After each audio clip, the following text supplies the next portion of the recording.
Hi, I'm Liz Winstead. I'm Moji Alawode L. And we're the hosts of Feminist Buzzkills, the only weekly podcast that helps you navigate the post-Roe hellscape. We dissect all the news from that sketchy intersection of abortion and misogyny with our guests, the abortion providers and activists working on the ground. Plus, we have amazing comedians to help us laugh through the rage. Feminist Buzzkills drops Fridays wherever you get your pod fix. Listen and subscribe, because when BS is popping, we pop off. It's no surprise that newsmakers try to manipulate the audience. They want you to believe that they are the one holding the line, and they'll use any trick they can to get you there. But don't let them fool you. Get unspun. I'm Amanda Sturgill. I've been a reporter, and today I teach future reporters to cut the spin and think critically about what newsmakers say. My podcast, Unspun, shows you how to know when you're being manipulated by the news. Learn to spot the tricks and how to make up your own mind about what's true. So if you're tired of being fooled by the news, subscribe to Unspun today. Unspun, because you deserve the truth.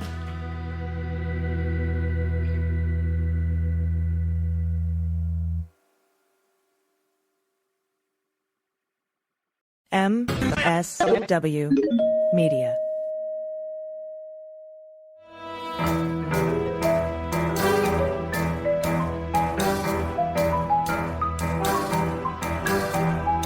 The rule of law is not just some lawyer's turn of phrase.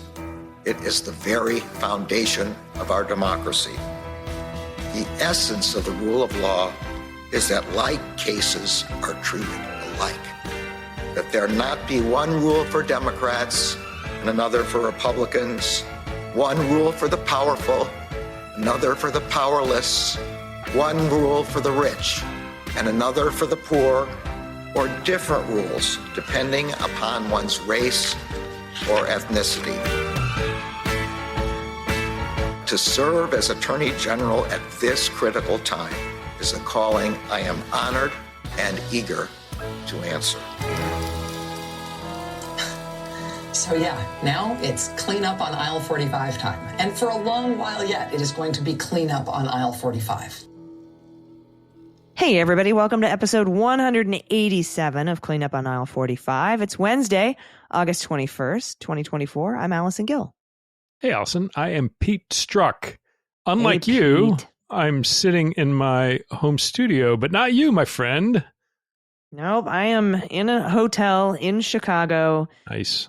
It is, there are just Democrats everywhere. It's like the Super Bowl, but for Democrats. Every bus is free. It's full of everybody wearing Harris Walls shirts and blue cowboy hats with American flag pinwheels on. It's amazing. Everything, the energy here is incredible. I haven't gone down to the United Center yet, but I did go to McCormick Place to pick up my credentials earlier. But I will be headed out to see if I can catch Joe Biden's speech tonight. So yeah, I am here and credentialed by the Secret Service. Oddly enough, they trust me. Nice. I'm curious. I had somebody, a friend who's a reporter who went to the RNC and was talking about the lines just to make it through security, and that the problem was it took so long by the time you got in, like they break for dinner. And to leave and then come back in, it was like, you stayed within the confines of the convention setting, and the food was really, really limited and shitty. But I'm hopeful that was a Trump RNC thing, and like all good things, the Democrats will have food and happy in abundance. Yeah, I'll be reporting on all of it, whether it's on my Twitter feed at Mueller She Wrote or my Substack, MuellerSheWrote.com, or I think at night I might be able to record a quick B block to shove into the Daily Beans before it goes out. We'll see. It's everything's kind of up in the air. And I also wanted to thank you and everybody else who came out to our live show in DC. And our gala on Saturday. It was amazing to see everyone. It really was. And what an amazing group of people. I mean, there was, talk about the summer of love, right? I mean, everybody that's joy and happy and looking forward was like epitomized by the group we had. And what an amazing group of folks. I mean, they're all around the U.S., so many amazing people. I met a woman, one of our patrons, who worked for NASA for over 40 years, going back to the time where they were using like punch cards and computer. And she had a degree in math. And it was like, well, you're a woman with a degree in math. We're not hiring. And yet she found a job with NASA. And so like groundbreaking, cool people all around. So it was great, and glad both for the live taping and certainly the patron event on Saturday night was a blast. Yeah, it sure was. But we've got a lot of news that has happened in the past week. Yeah, and not not all great.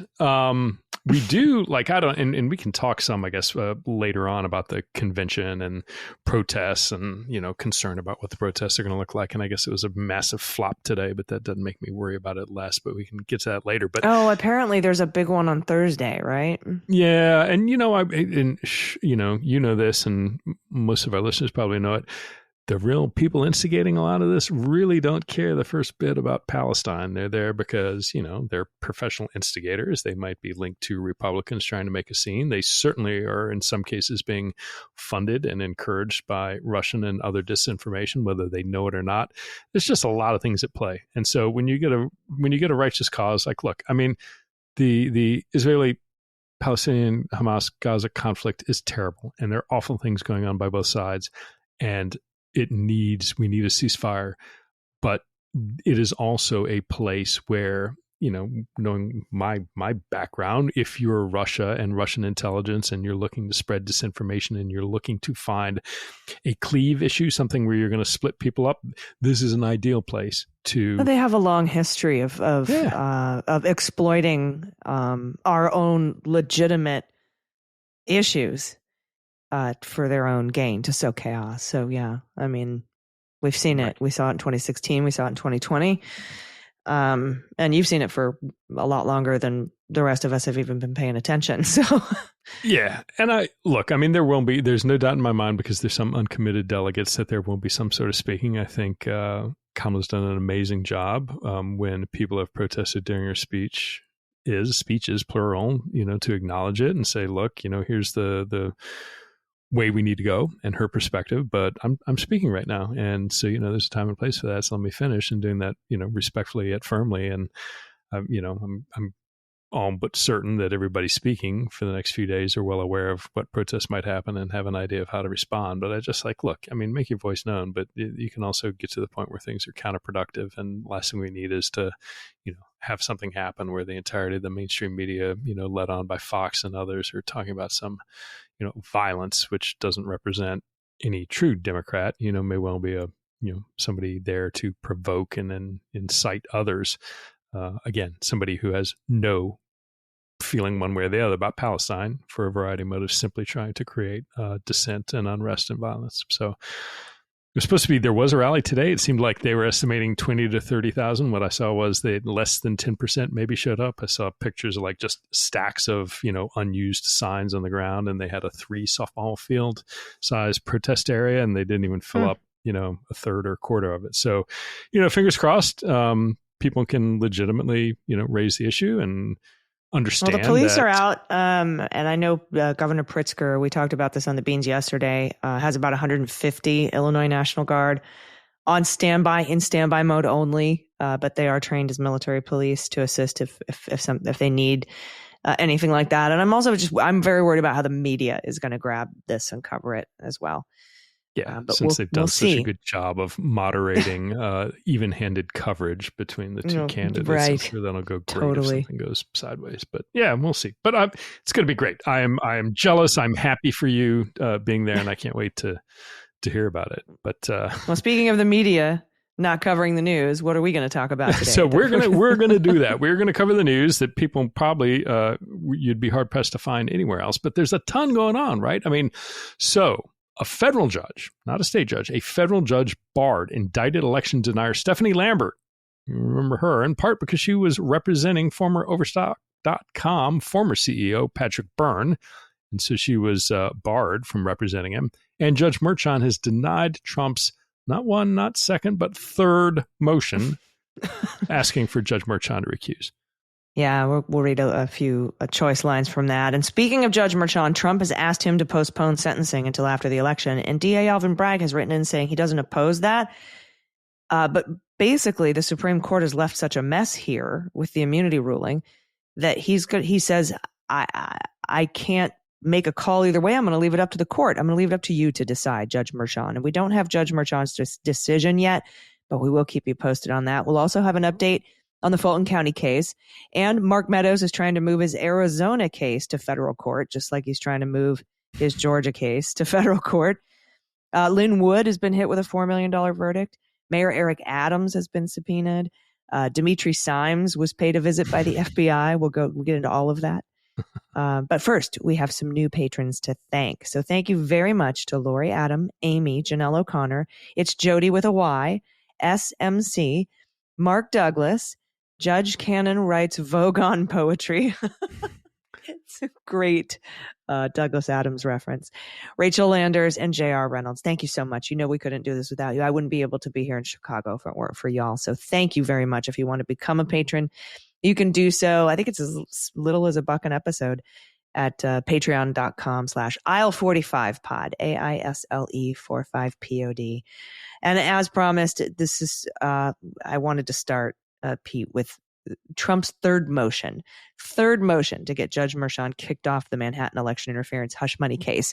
You'll recall Trump's arguments were all the same, based on Judge Merchan's daughter working for a firm called Authentic, which has Democrats as clients, and which the New York Advisory Committee on Judicial Ethics already dismissed as irrelevant over a year ago. And accordingly, Judge Merchan has denied the latest motion based only on the fact that Harris is now at the top of the ticket instead of Biden. Trump's, everything's changed. It's all changed. It's all different. Harris is at the top of the ticket. Now you have to rethink everything that I've ever done. It's the most ridiculous thing. But here's what the judge wrote. Defendant appears to present two arguments in his instant motion. Although not entirely clear, defendant first argues that the court's order restricting extrajudicial statements is unjust and unconstitutional. The argument does not merit extensive discussion since it does not credibly purport to support the motion for recusal. Rather, it would appear to be nothing more than an attempt to air grievances against this court's rulings. Defendant's second argument is that the alleged relationship between Vice President Kamala Harris and a member of this court's family warrants recusal. The court notes that this same argument was already made by defendant in the first two motions for recusal. However, defendant contends that the alleged conduct is more egregious now that Vice President Kamala Harris has been elevated to presumptive nominee of the Democratic Party for president. Stated plainly, defendant's arguments are nothing more than a repetition of the stale and unsubstantiated claims. With these fundamental principles in mind, this court now reiterates for the third time. I could say that's kind of like Trump's junk, right? Stale and unsubstantiated. But anyway, yeah. Sorry to interrupt. This court now reiterates. Little blue on our regular episode. Yeah, that was a bonus comment.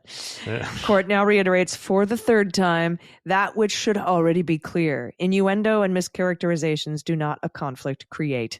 Recusal is therefore not necessary, much less required.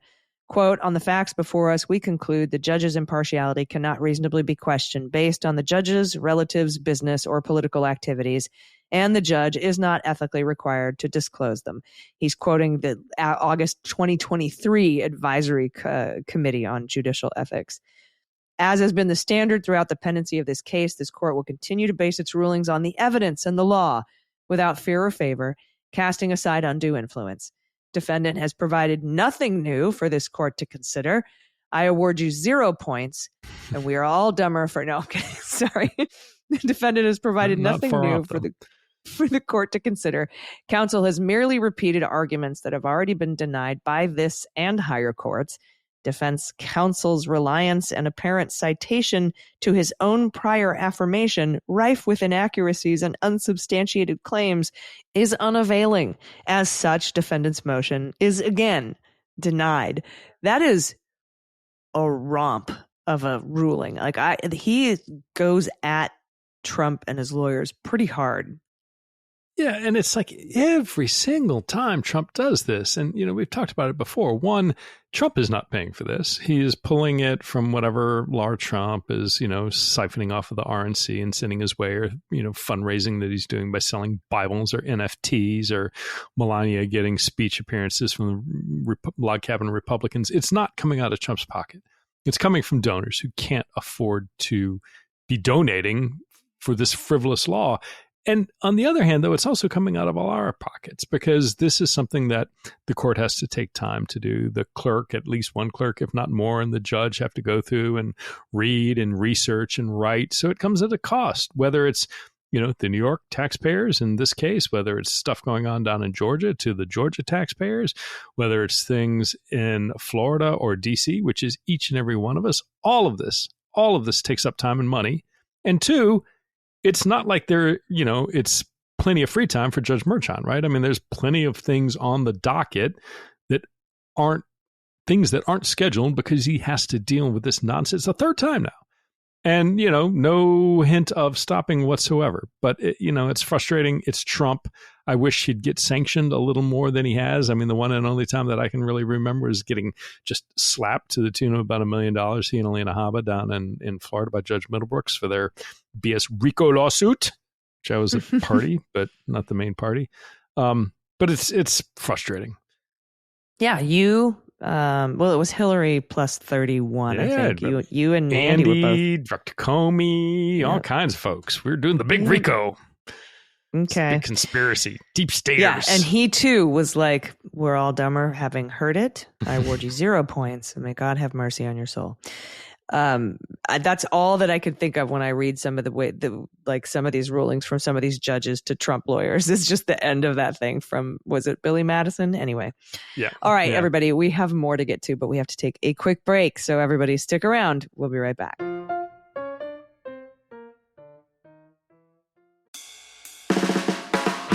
It's no surprise that newsmakers try to manipulate the audience. They want you to believe that they are the one holding the line and they'll use any trick they can to get you there. But don't let them fool you.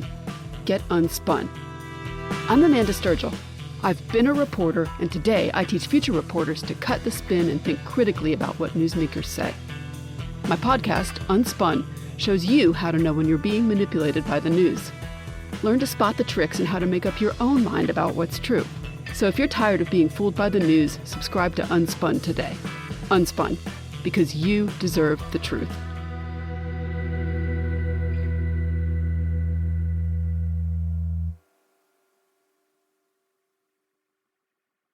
Hi, I'm Dan Dunn, host of What We're Drinking with Dan Dunn, the most wildly entertaining adult beverage-themed podcast in the history of the medium. That's right, the boozy best of the best, baby. And we have the cool celebrity promos to prove it. Check this out.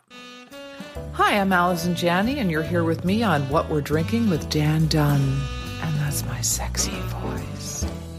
Boom. Boom is right, Academy Award winner Allison Gill. As you can see, celebrities just love this show. How cool is that? Hey, this is Scottie Pippen, and you're listening to the Dan Dunn Show. And wait, hold on. The name of the show is what? All right, sure. Scottie Pippen momentarily forgot the show's name, but there's a first time for everything. Hey everyone, this is Scoot McNairy. I'm here with Dan Dunn on What Are You Drinking? What's it called again? Fine, twice. But famous people really do love this show. Hi, this is Will Forte, and you're, for some reason, listening to What We're Drinking with Dan Dunn. Now, what do you mean for some reason, Will Forte? What's going on? Hi, this is Kurt Russell. Listen, I escaped from New York, but I couldn't get the hell out of Dan Dunn's happy hour. Please, send help. Send help? Oh, come on, Kurt Russell. Can somebody out there please help me? I'm Dita Von Teese, and you're listening to What We're Drinking with Dan Dunn. Let me try one more time. Come on. Is that right? Sorry. What we're drinking? It's amazing. It's amazing. Right, it's just. Is it right? Ah, that's better. So be like Dita Von Teese, friends, and listen to What We're Drinking with Dan Dunn, available wherever you get your podcasts. The issues of the day are really complicated. Everybody loves a good hot take, but really understanding an issue takes some digging. I'm Asha Rangappa. I teach national security law at Yale University. I'm a former FBI special agent, and I'm a legal and national security analyst. And I'm Renato Mariotti. I'm a former federal prosecutor, a practicing lawyer, and a legal analyst. And we're here to help you understand topics that can't be boiled down to a soundbite or a tweet. Join us each week as we dig deep into pressing legal topics. Listen to It's Complicated anywhere you get your podcasts, and check out our YouTube channel.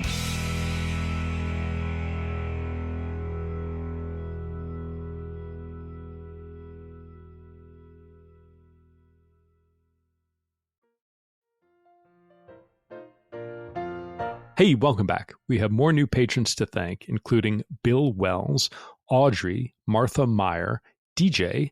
Don't memory hole the sacrifices Americans made for each other during the pandemic as once-in-a-generation display of true patriots.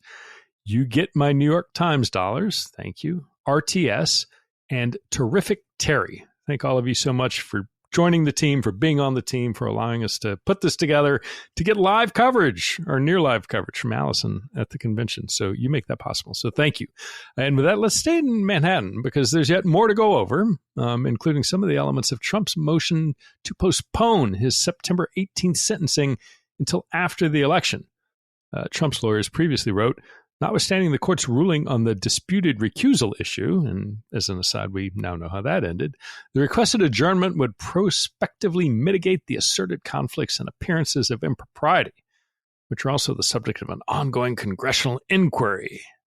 Yesterday's ruling, the court did not address the significance of the 2019 conversations with Your Honor's daughter criticizing President Trump's use of Twitter, with a new fact being that existing tweets from President Trump at the time of that conversation are squarely at issue in the pending presidential immunity motion.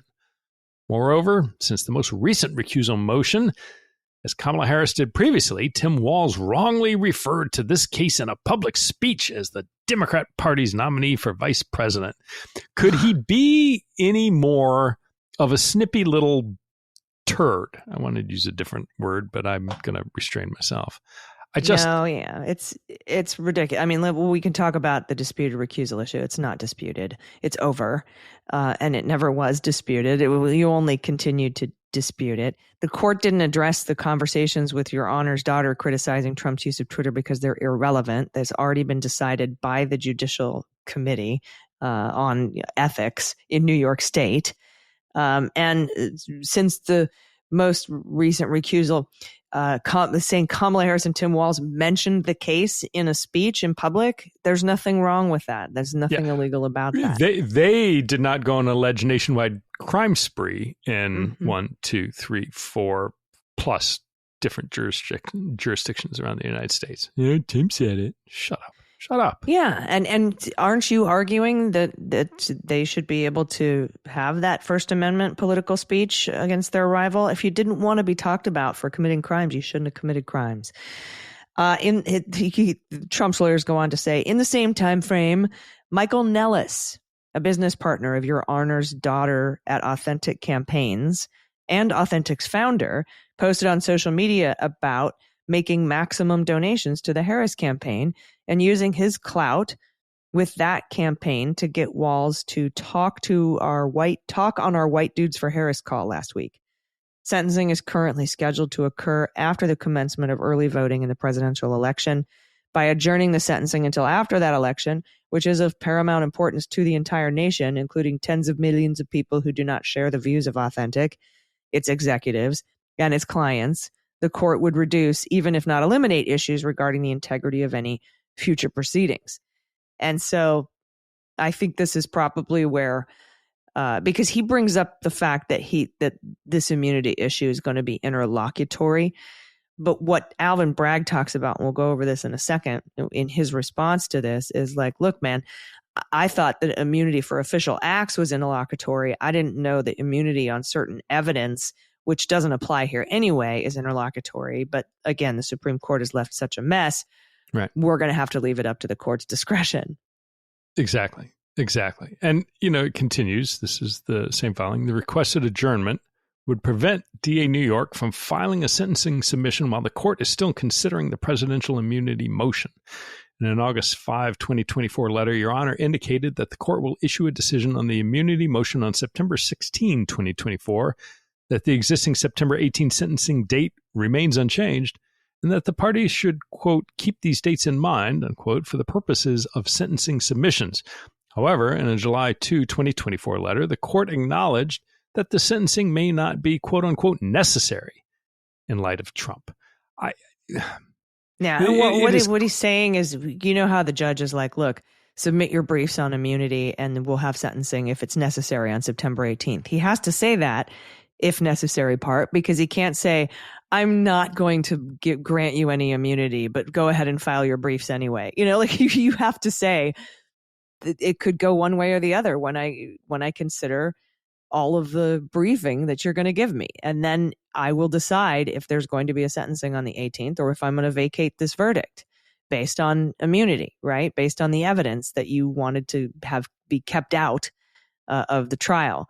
And so we've already talked about the arguments about why these specific tweets and discussions aren't necessarily immune.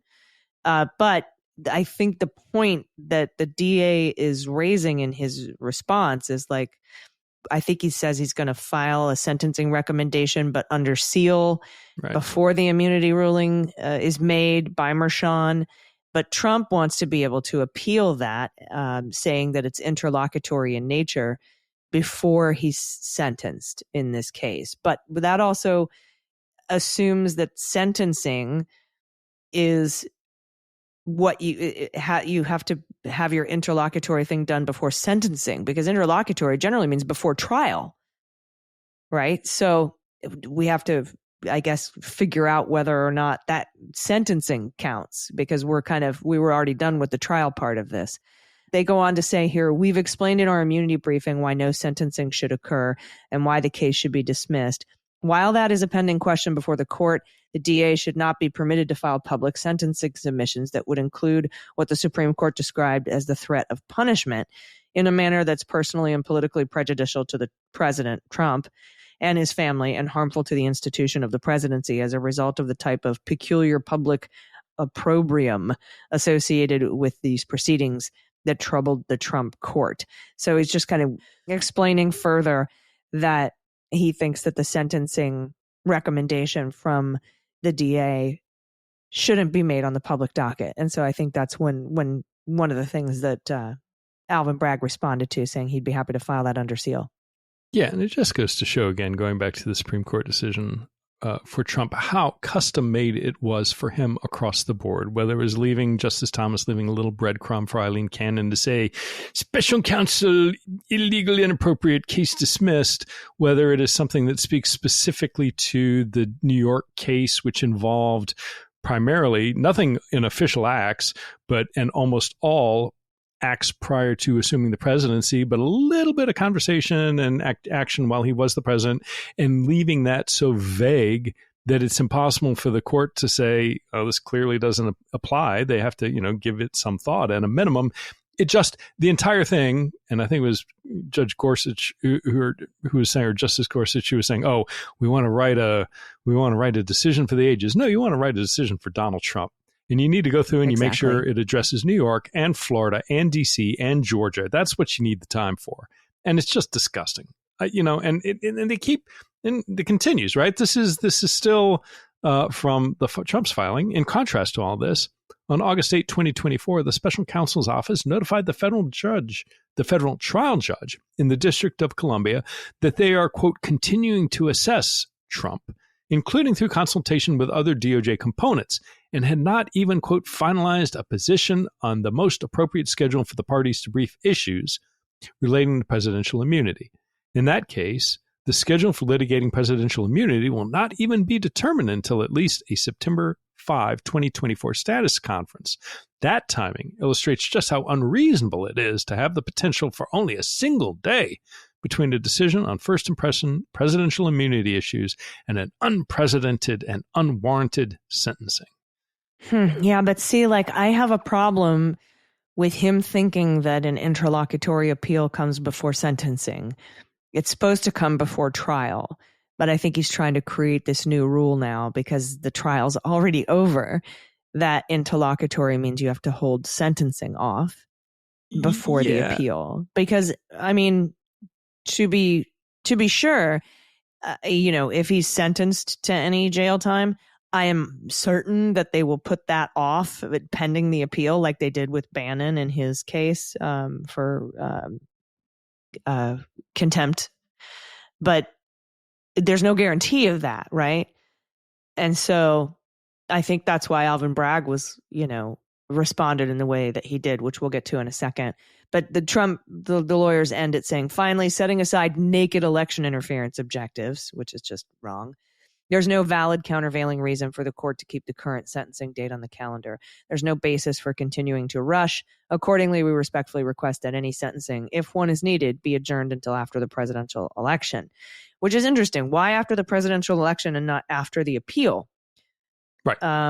Because now you're just making political arguments and not now legal they're just ones. making stuff up, because it is clear that, I mean, there is some like, look, if I'm entitled to an appeal, if I'm sentenced, that has the impact, particularly because I'm running for office, of having what they termed, what was it, a opprobrium, peculiar public opprobrium that might come from sentencing. So I can see, a lot of these arguments are complete nonsense. But the fact of the matter is, like, all the evidence is out. There's no more evidence to come. All that remains is sentencing. And I'm completely with you. The deciding timing point is not the election. The deciding timing point is whether or not the appeal is successful. If he has immunity or if they have to retry it, well, then fine, go do it. But if the appeals process says, nope, this is all legit, it's all allowed, tough, you get sentenced like every single other person under the sun. You're not, and you might be forgiven for thinking you are a king based on the way Supreme Court ruled for you. You're not. Right? You just go get sentenced. But I don't know. I do not think, and I did think initially that the 16th would come and go without any adverse ruling, and that he would go to sentencing on the 18th. But I really do think they've got that appeal ready to go in the middle of it.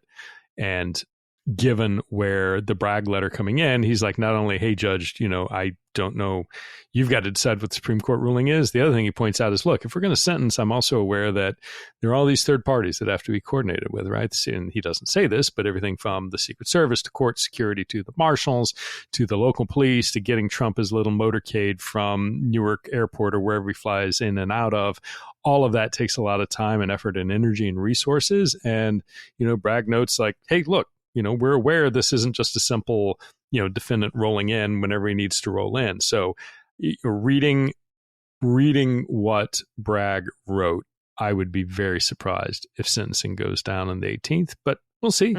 Yeah, well, yeah. Because, here's what he wrote, right? This is from Bragg now. He says, the defendant's letter indicates for the first time his intent to seek interlocutory state or federal appellate review before he is sentenced of any adverse ruling on his CPL section 330.30 motion. It is correct that the denial of immunity from prosecution is immediately appealable. But here, in contrast to the defendant's criminal case in D.C., the question of the defendant's immunity from prosecution is not presented. The only question now before the court is whether a small subset of trial evidence was improperly admitted in light of a brand new evidentiary rule that derives from official acts immunity. And if so, whether any error in admitting official acts evidence was harmless. The Supreme Court's recent decision did not consider whether a trial court's ruling on that distinct evidentiary question is immediately appealable, and there are strong reasons why it should not be. Nonetheless, given the defense's newly stated position, we defer to the court on whether an adjournment is warranted to allow for orderly appellate litigation of that question, or to reduce the risk of a disruptive stay from an appellate court pending consideration of that question. The people are prepared to appear for sentencing on any future date the court sets. We're also mindful that significant public safety and logistical steps by multiple agencies are necessary to prepare for court appearances. None of the defendant's remaining arguments merit any consideration. First, although couched as a scheduling request, defendant re-raises for the fourth time a recusal grievance based on false claims of a potential conflict that have already been rejected over and over by this court. The first department, that's the appeals court, and the advisory committee. Defendant's ostensibly new argument about the court's family member co-workers' tweets is bizarre and has nothing to do with the post-trial schedule. Defendant's concern about public sentencing submission from the people is also misplaced. Any pre-sentence memorandum the people submit will be sealed. The only way the memorandum would become public is if the court orders otherwise, or if the defendant actually releases it himself.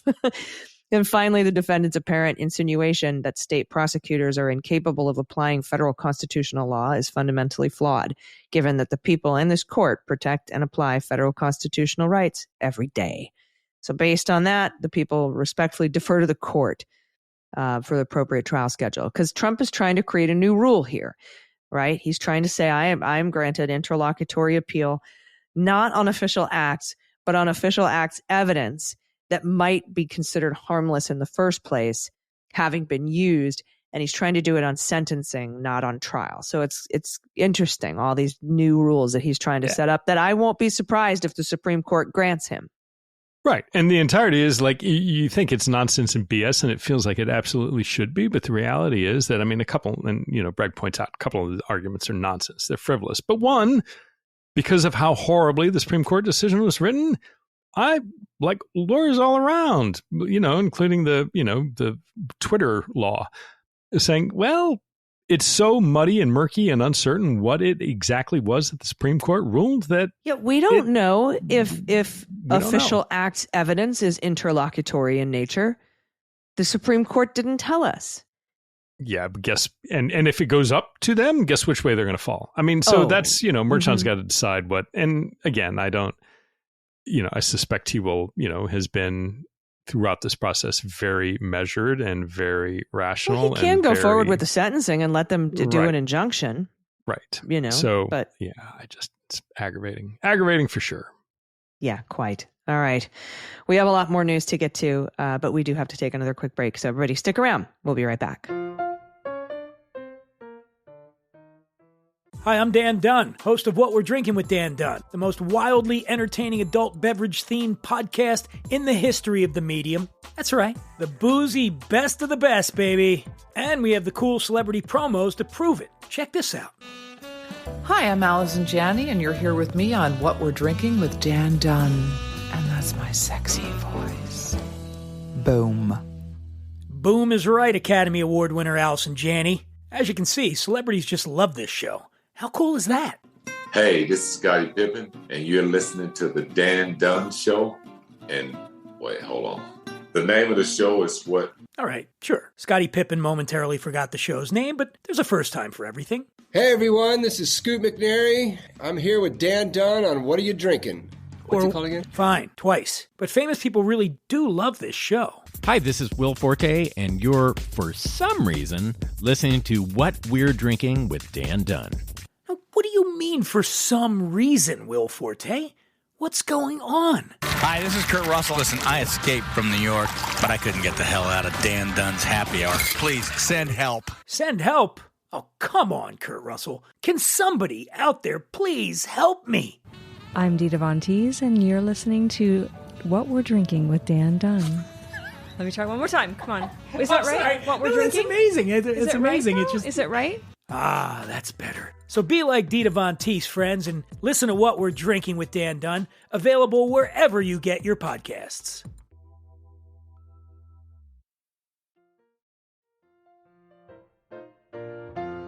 Hey, everybody. Welcome back. We have more patrons to thank, including Sharmal McKee, Chris, Lisa Leslie, Deborah Mendelson, Rebecca Russell, Stephen Wygand, David Pinto, and, in true Gen X fashion, your mom. Thank you very much for being patrons. You make all of this possible. Okay, Pete, I have some fun reporting from the Associated Press.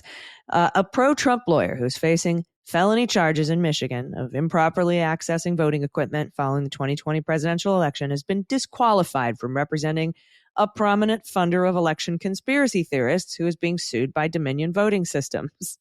Michigan lawyer Stephanie Lambert has been representing Patrick Byrne, the founder of Overstock.com, in a defamation lawsuit brought against him by Dominion, one of the main targets of conspiracy theories over former Trump's election loss in 2020. Lambert was disqualified from the case on Tuesday after admitting to releasing thousands of confidential discovery documents that she had agreed to keep private. Yeah, it's unbelievable. Look, you'll recall that Lambert acknowledged earlier this year passing on records from Dominion Voting Systems to quote-unquote law enforcement.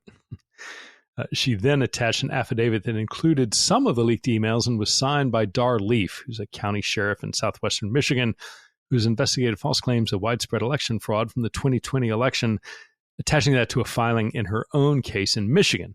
The rest of the documents were posted to an account under Leaf's name on the social platform X, aka Twitter.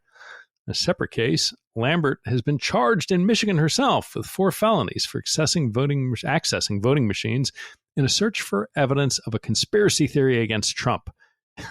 My favorite part of this, she was arrested by U.S. Marshals earlier this year after a Michigan judge issued a bench warrant for missing a hearing in her case, arrested as she was in a court appearance in Washington, D.C. That was funny. Yeah. So along with a local clerk in Michigan, Lambert has also been charged with multiple felonies, including unauthorized access to a computer and using a computer to commit a crime after transmitting data from a local township's poll book related to the 2020 election.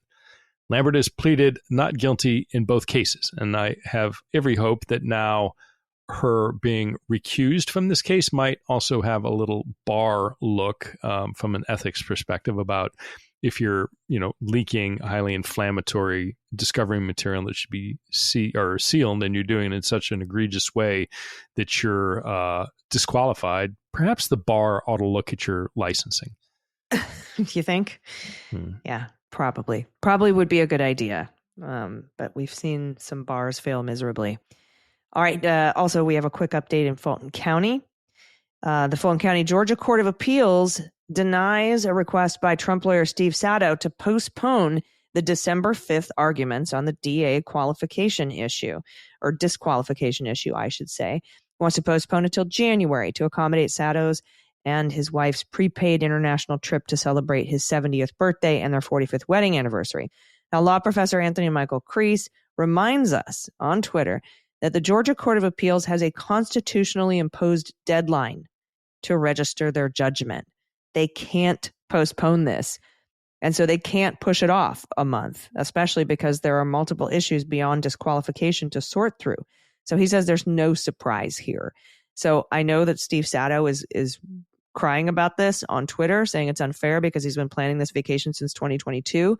But man, you take Donald Trump as a client and you think you're going to be free to go on vacation in 2024, think again.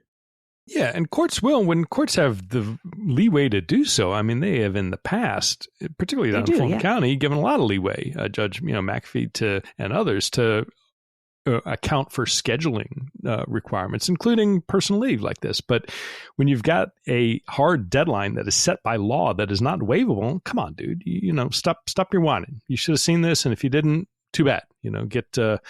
You can celebrate a month after you originally planned. Now, this next story is from Law and Crime. Pro-Donald Trump defamation attorney L. Lynn Wood must pay 3 of his former law partners a combined $4.5 million after he was found liable for defaming them on social media, a jury on Friday determined.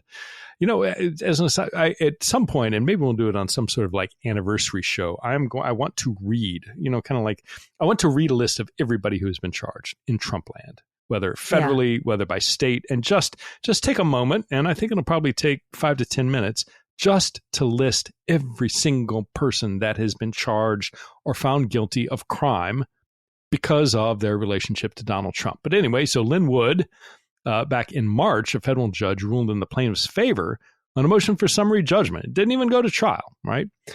Finding that the judge found that Wood was liable, but leaving the matter and amount of damages up to jurors in the Northern District of Georgia.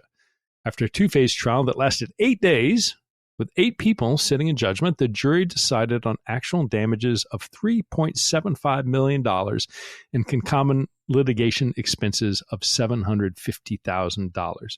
So, Lynn, congratulations. $4.5 million lighter. Well done. Well done. And Trump's former chief of staff, Mark Meadows, is trying to move his Arizona fake electors case against him from state court to federal court. The judge has set a hearing for September 5th. The judge writes, as a preliminary step, the court will direct the clerk of the court to open this matter on the court's civil docket. While defendant seeks to remove his state criminal prosecution to this court, the process Congress has established for the court to determine whether removal is proper is itself a civil proceeding.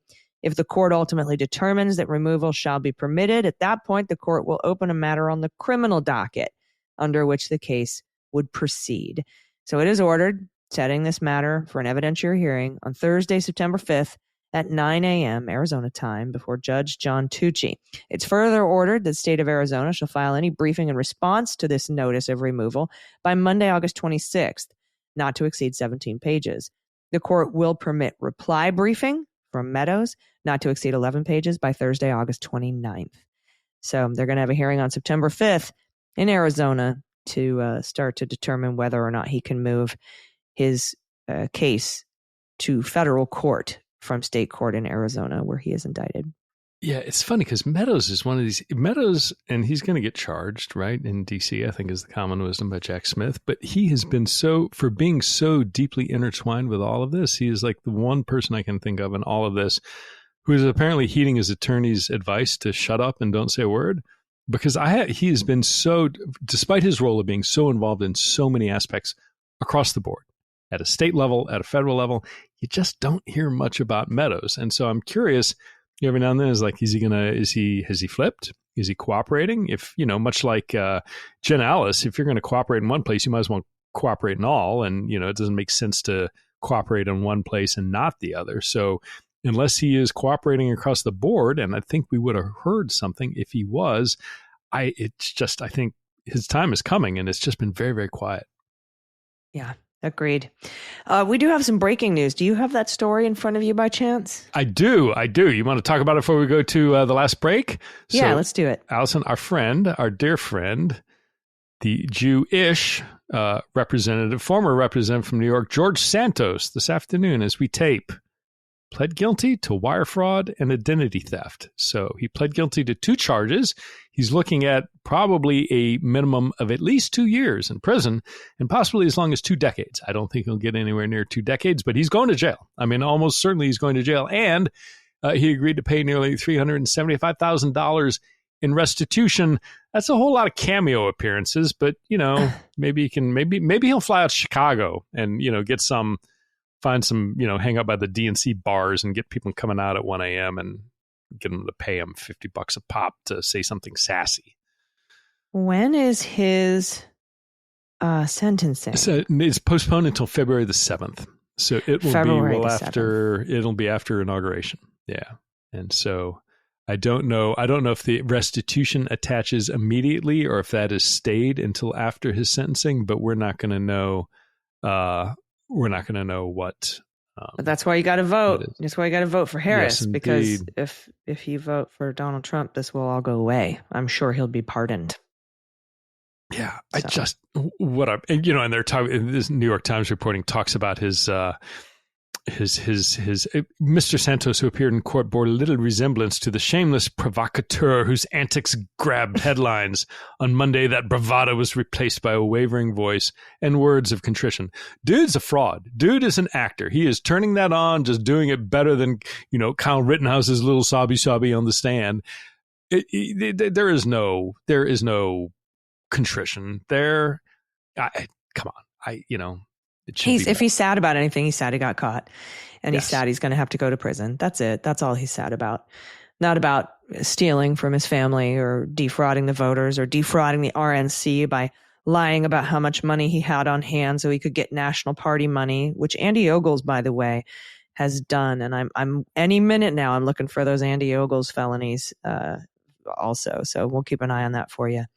All right. We have one more interesting story. That might be tied to another interesting story that happened. Great story.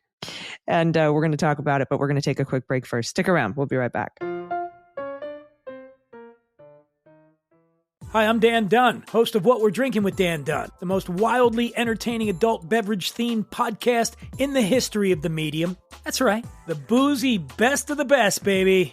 And we have the cool celebrity promos to prove it. Check this out. Hi, I'm Allison Gill, and you're here with me on What We're Drinking with Dan Dunn. And that's my sexy voice. Boom. Boom is right, Academy Award winner Allison Gill. As you can see, celebrities just love this show. How cool is that? Hey, this is Scottie Pippen, and you're listening to the Dan Dunn Show. And wait, hold on.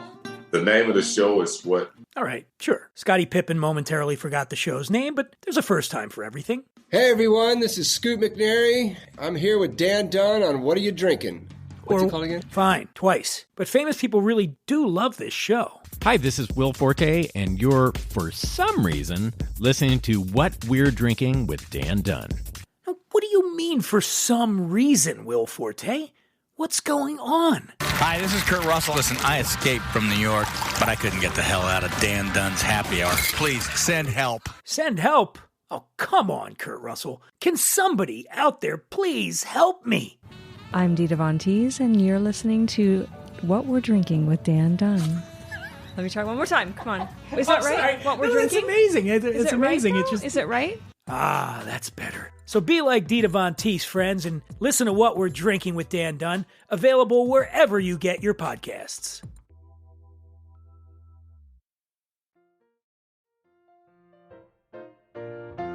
Hey, welcome back. We have our final list of new patrons to thank, which includes Kirsten Chapman, Sheila, Lisa Lofdahl, Nicholas Stark Westerberg, Mary D., Blue Lady in a very, very red state, and Andrea Kincaid. Thank you. Thank you all so much. Thank you for being part of the team. Thank you for supporting what we're doing here. Thank you for supporting independent journalism. And speaking of independent journalism, or, local journalism for sure, our final story today comes from the Culpeper Times in Rappahannock, Virginia, not about an hour and a half away from where I am taping as we speak right now. Now, federal agents this week descended on property in Rappahannock County owned by a Russian expert who had close ties to the Trump administration. Quote, the FBI conducted court-authorized law enforcement activity. We have no further comment as this is an ongoing matter, unquote, said FBI spokesperson Samantha Sherrow in an email to the Rappahannock News Wednesday night in response to a request for information about the situation. Two agents met a reporter at the gate of the property at 69 Twin Post Lane off Hillsborough Road and about 4.5 miles north of Flint Hill on Wednesday evening and confirmed that the FBI was on site. A roll of yellow crime scene tape was on the ground next to the gate post. The neighbor said numerous law enforcement officers had been going to and from the estate named Patria since Tuesday morning, at times seemingly removing items in trucks and trailers. Agents returned to the property again Thursday morning. A Rappahannock County Circuit Court records show the 132.6-acre property was sold by Catherine Krebser to Dimitri K. Symes and his wife Anastasia R. Symes for $1.63 million in July 2021, which is, if you're doing the math in your head, yes, well into the Biden administration. Huh. Well, Dimitri Symes, a lot of people who listen to this program and any other Mueller, She Wrote type programs will remember that name. He's 76, been well known in D.C., in the diplomatic world for decades, and is considered an expert in Russian affairs. He was the longtime president and CEO of the Center for National Interest, the CNI, a public policy think tank founded by former President Richard Nixon. Symes left the center in 2022. Now, Symes has close ties to the presidential campaign and administration of former President Trump. Symes was among those who figured prominently in special counsel Robert Mueller's probe of potential Russian efforts to interfere in the 2016 election. The report concluded Symes did not act as an intermediary between the Trump campaign and Moscow. Symes co-hosts a current affairs show called The Big Game on Channel 1, a TV network controlled by the Russian government. Reached on the phone Thursday morning, Symes told the Rappahannock News that he was out of the country and said he knew there was activity at his property, but didn't know exactly what was going on. Quote, I was not officially notified of any action, he said. I have not seen a warrant. I was not contacted by any law enforcement or anyone else whatsoever. I'm puzzled and concerned. Oh, really? He said, I certainly will take steps to get proper information and then take proper action. Symes says he's not aware that he is the focus of any law enforcement investigation. Well, you are now. In a separate Sputnik post on Twitter, former UN weapons inspector Scott Ritter, whose New York home was also recently searched by the FBI, speculated the actions against himself and Symes were related to potential violations of the Foreign Agents Registration Act, known as FARA. Quote, both our homes have been recently raided by the FBI under, I believe, allegations that somehow through our practice of journalism, we're operating as foreign agents of the Russian government, unquote. So that's all interesting. Scott Ritter's former UN weapons inspector. I think Eric Prince also had a the FBI pay him a visit recently as well. Yeah, so there was some old is reporting. new I'm again. waiting. I'm looking for corroborating. I saw that too. You showed it to me. I was looking for corroborating reporting that would further that Eric Prince story. But Symes, look, it's interesting because there's separate reporting. It might have also been in the Rappahannock News or a different outlet that said that Symes said that his bank accounts had been frozen. One was frozen, the other had been frozen and then was unfrozen, which is really interesting because when you're talking about like, you can get freezing orders to seize monetary assets. The easiest way I'm aware of to do it is like for sanctions violations, or if an individual is sanctioned. That's very comparatively easy to attach if you're trying to seize assets, particularly bank accounts, in a non-sanction thing where the Treasury order makes that very comparatively easy to do it. You can still do it, but it's much more rare and much harder to do, which does make my initial thought was what you were and what Scott Ritter suggested, that this is somehow all Farah related, because Symes, he says, oh, I'm in Russia. No, he's living in Russia. He has been living in Russia for some time. His show on Russia One, that's actually Rossiya One. It is a Russian speaking news channel in Russia. It's like, NBC News in the US, except state owned and heavily propagandized. So it's not like he's just like, oh, I'm summering in my dacha on the St. Petersburg on the river by the museum. He's in Russia. He is not in the US on a for a long, long time now, months at least, if not more. And so initially I thought, it's close in time to the Ritter thing. He clearly was on this Russian state media saying things. It sounds like maybe there's some foreign failure to register, acting as an agent of a foreign power without registering action going on. Maybe he was a conduit of money, sending it to other people. But then this whole freezing of the bank account makes me wonder, well, was the government and the FBI able to tie him into some sort of prohibited sanction activity? And the other thing, Allison, is, again, keep in mind, this is a search warrant. Now, it could be a criminal search warrant. It could be a FISA search warrant. But in either case, if it's a criminal search warrant, you got to go and swear out to a judge. There's probable cause to believe that there's evidence or fruits or instrumentalities of a crime at the place to be seized now.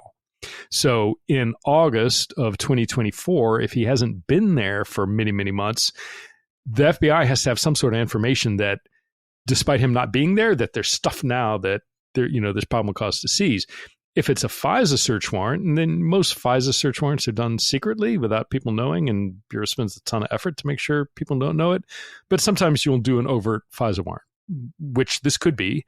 And then it's a little bit of a different standard that you'd have to go to the judge and demonstrate the person, is, or maybe target as an agent of a foreign power, in this case, almost certainly Russia. So the fact, again, they spent 3 days, it looks like, at least Tuesday, Wednesday, Thursday of this reporting, and we're seen leaving with vehicles and trailers.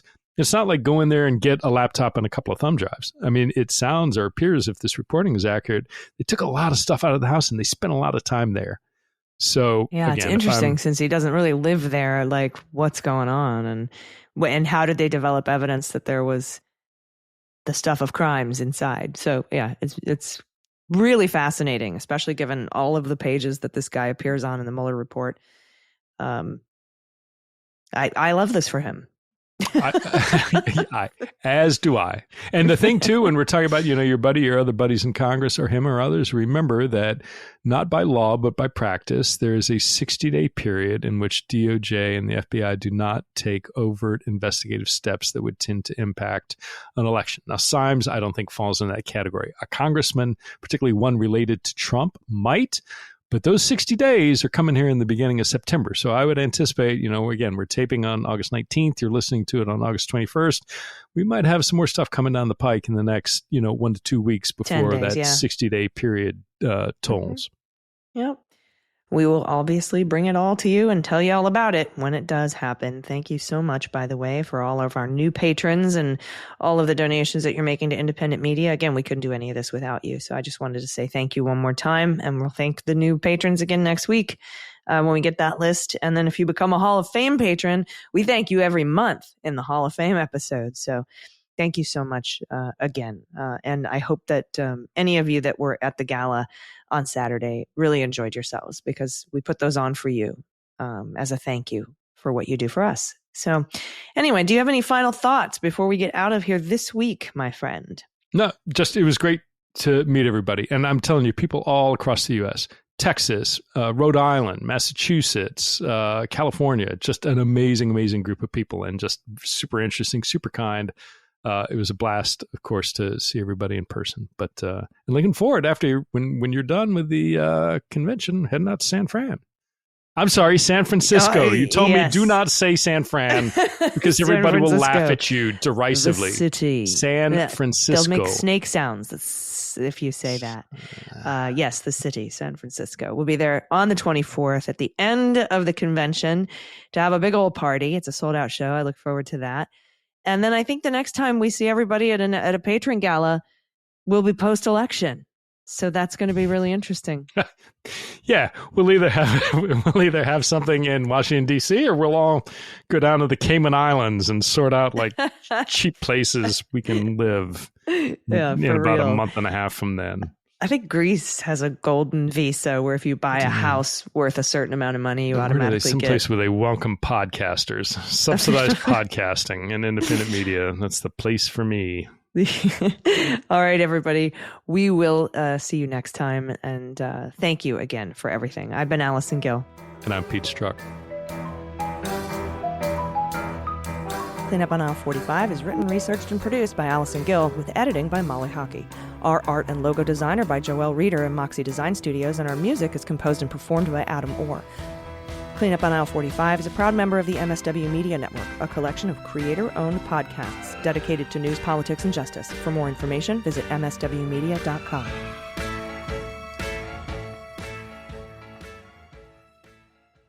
MSW Media. Hi, I'm Dan Dunn, host of What We're Drinking with Dan Dunn, the most wildly entertaining adult beverage-themed podcast in the history of the medium. That's right, the boozy best of the best, baby. And we have the cool celebrity promos to prove it. Check this out. Hi, I'm Allison Gill, and you're here with me on What We're Drinking with Dan Dunn. And that's my sexy voice. Boom. Boom is right, Academy Award winner Allison Gill. As you can see, celebrities just love this show. How cool is that? Hey, this is Scottie Pippen, and you're listening to the Dan Dunn Show. And wait, hold on. The name of the show is what? All right, sure. Scottie Pippen momentarily forgot the show's name, but there's a first time for everything. Hey everyone, this is Scoot McNairy. I'm here with Dan Dunn on What Are You Drinking? What's it called again? Fine, twice. But famous people really do love this show. Hi, this is Will Forte, and you're, for some reason, listening to What We're Drinking with Dan Dunn. Now, what do you mean, for some reason, Will Forte? What's going on? Hi, this is Kurt Russell. Listen, I escaped from New York, but I couldn't get the hell out of Dan Dunn's happy hour. Please, send help. Send help? Oh, come on, Kurt Russell. Can somebody out there please help me? I'm Dita Von Teese, and you're listening to What We're Drinking with Dan Dunn. Let me try one more time. Come on. Is that right? Sorry. What we're No, drinking? It's amazing. It's amazing. Right, Is it right? Ah, that's better. So be like Dita Von Teese, friends, and listen to What We're Drinking with Dan Dunn, available wherever you get your podcasts. Hi, I'm Frances Callier. And I'm Angela V. Shelton. And we're Frangela. You know what you need in your life? The Final Word podcast. Yes, you do. That's right. It is the final word on all things political and pop cultural. Where we make real news real funny. Where we inspire you so you can #resist. Subscribe and get a new episode of the Final Word podcast each week. It's the news we think you need to hear. That's right. We think you need to hear it. Okay? Yeah, it's what we say so. That's right. And because all we do is give, every Thursday you can listen to our hysterical podcast, Idiot of the Week. We round up the stupid because you know what? Somebody has to. Okay. All we do is give.